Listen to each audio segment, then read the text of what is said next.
Friends, मैं हूँ SR Meena. आज हम बीएससी सेकेंड ईयर जूलॉजी के थर्ड पेपर में टॉपिक एपीकल्चर के बारे में पढ़ेंगे।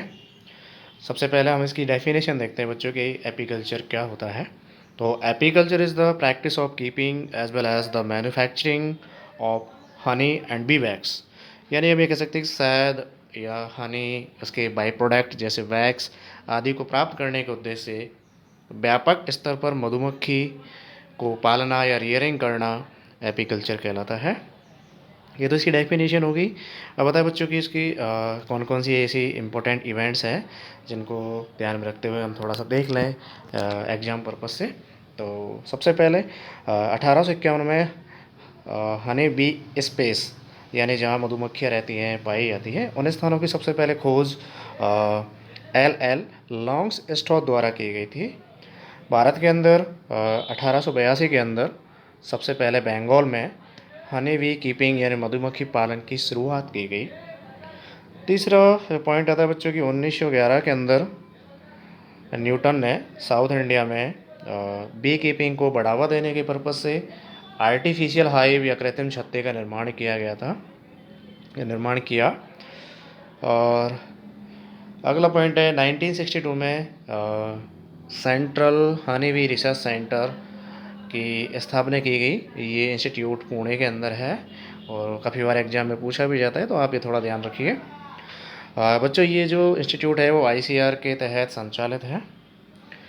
और ख़ास और इम्पोर्टेंट बात और मैं बताना चाहूँगा आपको कि लॉन्ग्स स्ट्रॉथ जो है उसको father of honey bee keeping भी कहा जाता है। ये याद रखने की चीज़ है, आपसे एग्जाम में पूछा जा सकता है।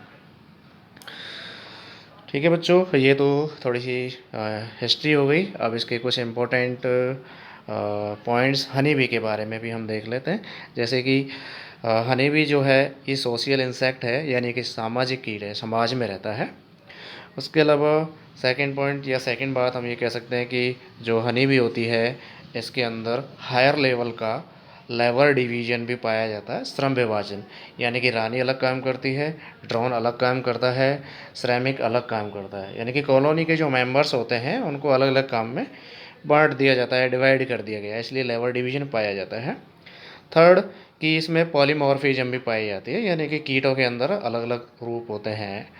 ठीक है, बहुरूपता पाई जाती है। फोर्थ पॉइंट या फोर्थ बात यह है कि ये कम्युनिकेट करने के लिए, एक दूसरे से संप्रेषण करने के लिए छत्ते के अंदर जो मेंबर्स होते हैं उनको अपने साथ रखने या भोजन का स्रोत का पता लगाने के लिए कम्युनिकेट करते हैं। तो कम्युनिकेट करने का सबसे बेस्ट एग्जांपल इसमें बताऊं बच्चों, बेगल डांस होता है, राउंड डांस होता है। इसकी सहायता से ये फूड सोर्स की इंफॉर्मेशन अपने जो कलीग्स होते हैं, साथी होते हैं या जो कॉलोनी के मेंबर्स होते हैं उनको शेयर करते हैं।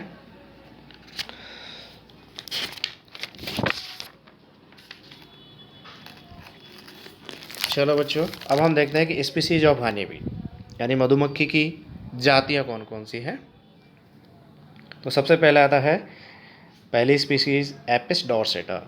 बच्चों, इसका जो कॉमन नेम है इसको हम रॉक वीवी कहते हैं। रॉक में चट्टान, बड़ी, जैसे थोड़ी साइज़ में बड़ी होती है ये लार्जेस्ट साइज़ की होती है। इसकी जो कॉमन साइज़ है वो लगभग 20 mm होती है। और इसके दूसरे कॉमन नेम भी होते हैं, इसको हम सारंग या डंगास बॉम्बारा भी कहते हैं। दूसरी बात यह है कि इसके छत्ते से एक साल में हम लगभग 37 kg हनी प्राप्त कर सकते हैं। अगर हमें हनी सबसे ज़्यादा मात्रा में चाहिए तो हम इसको पाल सकते हैं। सेकंड स्पीसीज आती है एपिस सेरेना या एपिस सेरेना इंडिका। इसका जो कॉमन नेम है बच्चों वो है इंडियन बी, भारतीय मक्खी भी इसको कहते हैं। इसकी खास बात यह है कि ये जंगलों और मैदानी भागों में रहना अधिक पसंद करती है।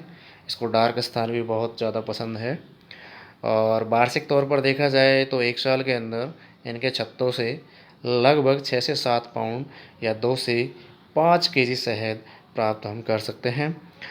और इसकी ख़ास बात ये इनके बारे में मोस्ट इम्पॉर्टेंट बात मैं आपको बता देता हूँ कि इंडिया में अगर हमें एपीकल्चर के पर्पज़ से कोई बेस्ट हनी बी स्पीसीज चाहिए तो वो एपिस इंडिका ही है, सबसे बेस्ट है ये।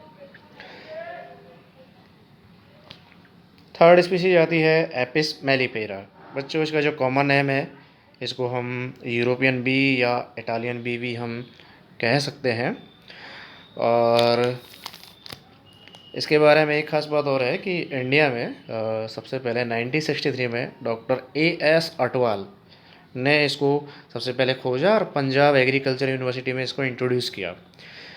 इसके कई और भी ख़ास बात है बच्चों कि यह मतलब एक डरपोक स्वभाव की होती हैं और कमर्शियल लेवल पर ये हनी प्रोडक्शन पर्पस से बेस्ट हनी भी है। और दूसरी बात यह है कि एनुअली ये 45 से 180 केजी हनी प्रोड्यूस करती है। ठीक है, नेक्स्ट आता है बच्चों एपिस फ्लोरिया। इसका जो कॉमन नेम है वो है लिटिल वी, इसको हम लिटिल वी कह सकते हैं। और इसकी कई विशेषता है, जैसे ये मैदानी भागों में विशेषता पाई जाती है। इसका जो छत्ता होता है वो काफ़ी छोटा होता है और ख़ास बात यह है कि ये डंक नहीं मारती है, काटती नहीं है आपको। ये सरल और डरपोक स्वभाव की होती है और इसके एक छत्ते से हम लगभग 0.5 से लेकर के 1 किलोग्राम एनुअली हनी भी हम प्राप्त कर सकते हैं। नेक्स्ट आता है बच्चों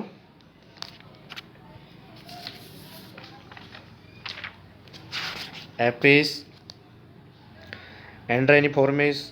इसका बच्चों जो कॉमन नेम है वो ब्लैक डॉर्फ है, काली छोटी होती है। ये ब्लैक स्ट्रिप्स ऑन टिबिया या वेसिटेरिस होती है। इसकी खास बात ये होती है कि इसको डार्क प्लेस या अंधेरे जो स्थान होते हैं जंगलों में वो इसको काफ़ी पसंद होते हैं। जहाँ लाइट की इंटेंसिटी लगभग 25 से 30% होती है, वहाँ ये रहना ज़्यादा पसंद करती है। और हनी प्रोडक्शन के पर्पज़ से भी ये ज़्यादा इम्पोर्टेंट नहीं है। 6वें नंबर में आता है बच्चों टेरेटागोनुला इरिडिपेंसिस। इसके बच्चों कई सारे कॉमन नेम हैं, जैसे इसको हम डैमर वी भी कह सकते हैं, मॉस्किटो बी भी कह सकते हैं, बाइटिंग बी भी कह सकते हैं, स्टिंगलेस डंक रहित, इस पर डंक नहीं होता है, स्टिंगलेस बी भी इसको हम कह सकते हैं। और हनी को भी ये ज़्यादा मात्रा में प्रोड्यूस नहीं करती है, लगभग 60 से 180 ml एक साल के अंदर ये हनी प्रोड्यूस करती है।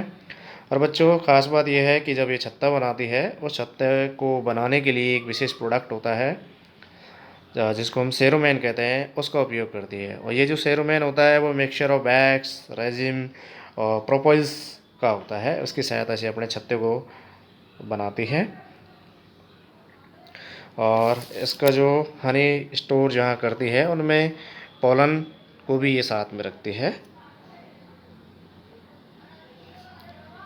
7वें नंबर और सबसे आखिरी पॉइंट एपिस लेबोरिशा। ये हनी बी की एक स्पीसीज़ है, इसको हम हिमालयन बी भी कहते हैं। बच्चों यह एक साल के अंदर लगभग 60 किलोग्राम हनी प्रोड्यूस करती है। ये लगभग ऊंचे स्थानों पर पाई जाती है, यानी इनके जो हाइव्स होते हैं वो लगभग 250 से लेकर के 300 मीटर तक की ऊंचाई पर पाया जाता है। ये काफ़ी बड़ी होती है, वाइल्डेस्ट होती है सभी में। और ख़ास बात यह है कि एप्पल के अंदर पॉलिनेशन का काम भी एपिस लेबोरिशा हनी बी ही करती है, इसलिए ये बहुत ही इम्पोर्टेंट है ना। यानी कि हिमालयन रीजन में ही एप्पल बहुत ज़्यादा होता है, तो वहाँ पॉलिनेशन का काम ये करती है। चलो, thank you friends watching this video.